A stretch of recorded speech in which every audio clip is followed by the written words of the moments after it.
è facile dire spendo, faccio, dico, e poi se non ci sono i risultati uno magari si stufa. Invece è bene creare una cosa che sia una cosa solida, che ha nel futuro possibilità di avere successo, ma questo futuro deve essere un futuro, per quello che pensiamo noi, insomma, lungo. Si presenta così alla Padova biancoscudata il nuovo azionista di maggioranza del Calcio Padova, Alessandro Banzato. Cambia il vertice della società calcistica che vede le quote di maggioranza passare di mano dal finanziere franco-armeno Joseph Orguglian al proprietario di Acciaierie Venete.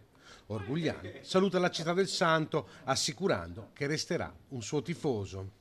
Rimango molto legato a questo club, è impossibile uscire di questo club senza rimanere tifoso, è impossibile di uscire di questa città senza rimanere molto legato a questa città. La società torna nelle mani di un imprenditore veneto, anzi padovanissimo, che si dichiara da sempre tifoso del Calcio Padova.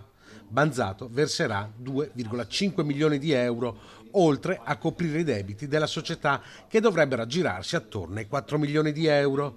Un'operazione che ha visto il forte coinvolgimento di Francesco Peghin, che nel nuovo assetto societario resterà presidente della squadra. Noi ci siamo trovati, eravamo a casa di Francesco, ci siamo detti quelle che erano le rispettive criticità su questa operazione, perché tutti quanti abbiamo qualche tipo di obbligo, e ci siamo presi 24 ore per rifletterci e il giorno dopo, ripeto, ci siamo mandati un WhatsApp nel quale ci siamo detti bene, per me questa cosa è superabile, per me anche, basta.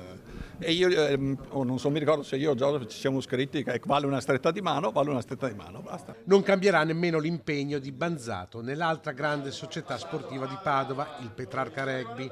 Banzato porta con sé anche un ottimo rapporto con il sindaco Sergio Giordani e con tutta l'amministrazione. Io personalmente, noi come gruppo abbiamo con l'amministrazione un buon rapporto, sia diciamo tra il nostro gruppo Acciaierie Venete e il comune, ma anche personalmente sottoscritto con il sindaco Giordani, e io credo che questo buon rapporto sarà sicuramente mantenuto anche in futuro.